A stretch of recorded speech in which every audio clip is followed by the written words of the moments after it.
Good morning, everybody. It's Angelo Christian. It's Monday. It's early in the morning, and I'm coming to you live talking about how to break bad habits, because I think it's one of the most important things in our life is the habits that we have, the routine that dictates our life.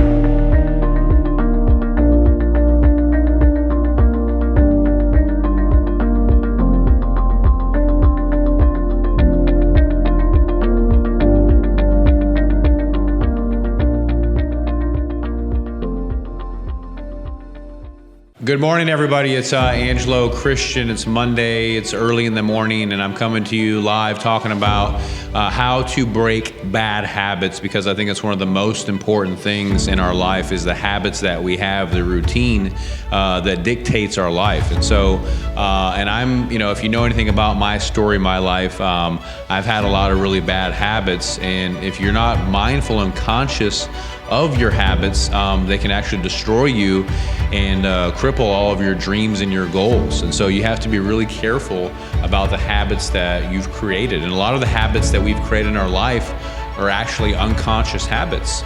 I know for me, I can tell you in my life, I've done some, I've created some really bad habits. I was morbidly obese and I was addicted to food for most of my life. I used to weigh 400 pounds. I had all my clothes were tailor-made. I had a 56-inch waist, 5X t-shirt. I had a heart attack when I was 17 years old because I was very heavily addicted to food, and I've had to really fight hard in my mind mentally to overturn that, to lose the weight, eat right, eat healthy.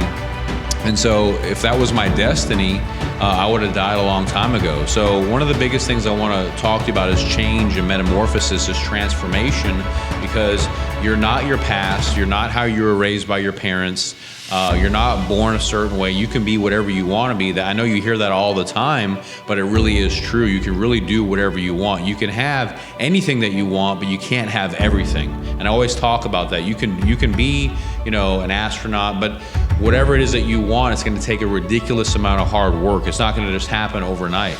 It's 10, 15, 20 years of grinding it out, hard work. So developing the right routine, the right habits is critical. So what I want to talk about today is actually, if you have bad habits, how to interrupt that pattern and destroy that pattern so you can create a new set of routines and patterns and habits, because that's what it's all about. Warren Buffett talks about, it's one of my favorite quotes, and he says that the chains of habit are too light to be felt until they're too heavy to be broken.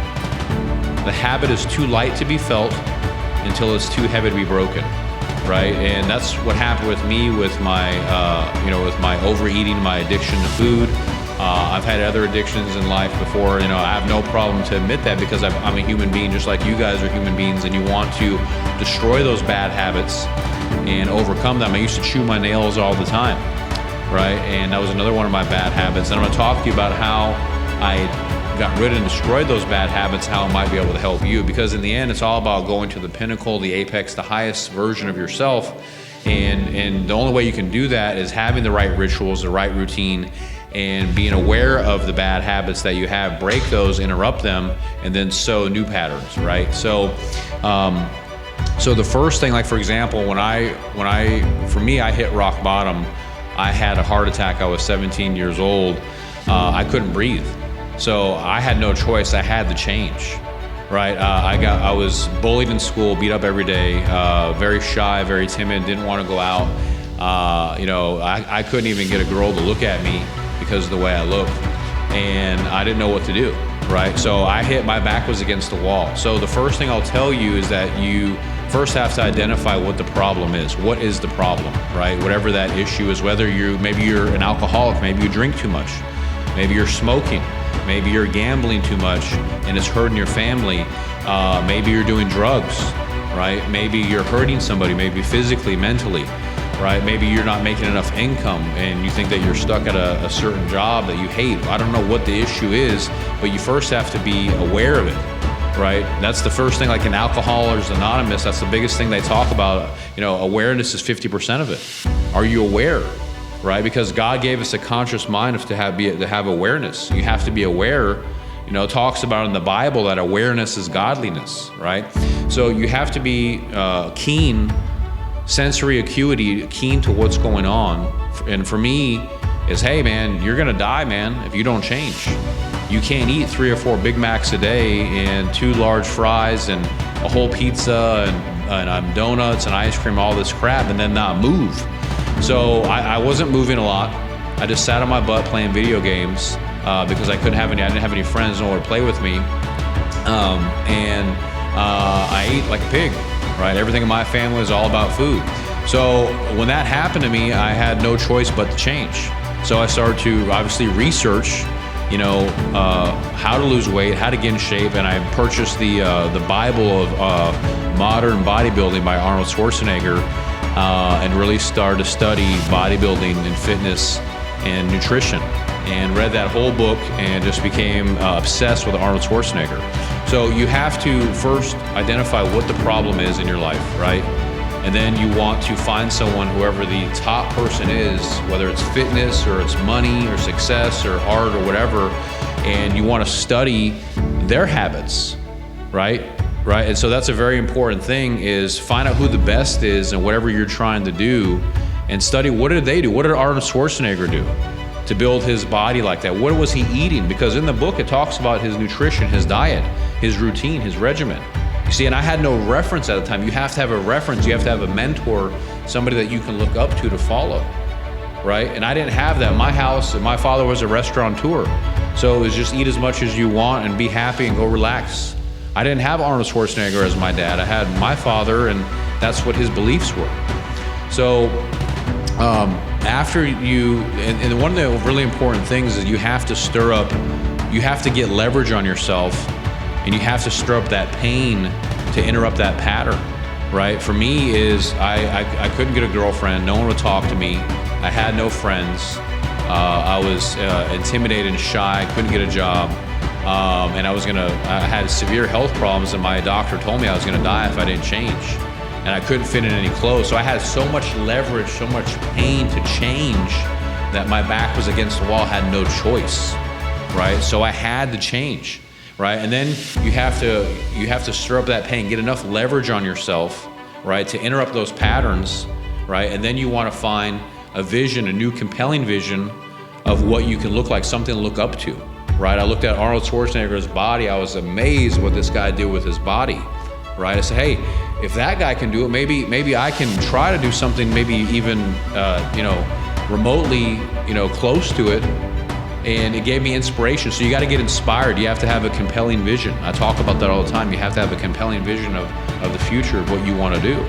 So that's a very, very important thing. For you to go from where you are to where you want to go, you have to get enough leverage on yourself, stir up that pain, and then have enough reasons of why you want to change, right? Like for me, I have a lot of bad habits. That's just one of them. Like my hygiene, sometimes I get so busy with work, I forget to brush my teeth. Or, I've had other really bad habits. I told you, chewing my nails. And I had to really look and think, why am I doing this? I'm just in a hurry, I'm in a tizzy, and I hurry up and, I forget to brush my teeth, or I forget to do something. Then I have to think about, well, what's gonna happen if I don't take care of my teeth, right? If I lose my teeth, or I have to go to the dentist to get dentures or implants, and you have to stir up that pain and say, what's this going to cost me if I don't take care of my teeth, or if I keep chewing my nails, right? Or if I keep overeating. And you have to use, the Dickens approach and cast forward the future of what it's going to cost you with your life, and stir up a lot of pain internally, because this is a deep conscious thing inside your mind, and you have to really break that pattern and interrupt it, and then create a new pattern. It takes about 2 months to create a new habit, right? And so it's not going to be easy to do in the beginning, but it has to be something that you do internally. You don't need medication, you don't need counseling, you don't need therapy, you don't need a shrink. You can do this on your own, inside your own consciousness, inside your own mind, and you can change, right? You can change in a heartbeat and a dime, but it's changing the way you look at things. By you interrupting the pattern, changing the meaning of what you give to the food or the alcohol or the drugs, or hygiene, or taking care of yourself. A lot of reason why people don't work out, because they associate pain to it, But what if you, whenever you worked out and you went to go lift weights, or you went to go box, or you went to go exercise, that you associated pleasure to it, and that you were getting stronger and fit and a closer connection to, to the universe? Then you look at it way differently than a lot of people I talk to. They look at it, oh my God, I don't want to touch those weights because it's too painful, it hurts. Well, if you give that meaning to it, that association, that's what's going to be in your mind, right? So you have to be very conscious of this, of the language that you say to yourself, the meaning that you give to things, and change these patterns. Once you change the patterns of, hey, the pizza tastes so good and I love the way it tastes, and I want all the toppings, I want a deep dish pan pizza, so I can't wait for it, and say, no, I don't want to eat that because I'm going to get fat, and all that gluten, all those carbs are going to bloat me, and I won't feel strong, I'll feel lethargic, I'll feel tired. So you have to be aware of these things and the meaning that you're giving to something. This is a very, very powerful thing. It goes deep inside of your mind. But this is this is the process, the method to break bad habits and then sow new habits, right? Can you substitute a pizza for a cucumber? Yes, you can. Now, I'm not saying always. I like to eat those things too. I live in Houston, which is one of the restaurant capitals of the United States, and I do like to go and have those things. But the point is that if you are going to do it, you have to understand how the body works. That, hey, if you take in that much energy, you better burn that or you're going to expand, So, use it scarcely, right? If you want to go and have Papacitos and eat fajitas, hey, go for it, but just do it once. You can't eat like that every day unless you're running 20 miles a day. They're exercising to burn off that energy. You have to understand how the body works. Whatever your situation is, maybe it's financial, maybe it's a relationship, but you have to be aware of the pattern, interrupt the habit, and then sow a new one, right? And if you do that over time, you can create the right rituals, the right routines, the right habits, and then have the life that you want. Because in the end, that's what we're talking about, is creating the life that you want. And I hope that can help you with your future and your life. So if I can help you with anything, I do coaching for teams, companies, organizations. I'd love to come out and see you, to coach and talk to you about other opportunities. Give me a call in my office, 832-431-6331. My name is Angelo Christian. Take care, guys, and peace out. Make the most of yourself and go to the top. Take care. Bye-bye.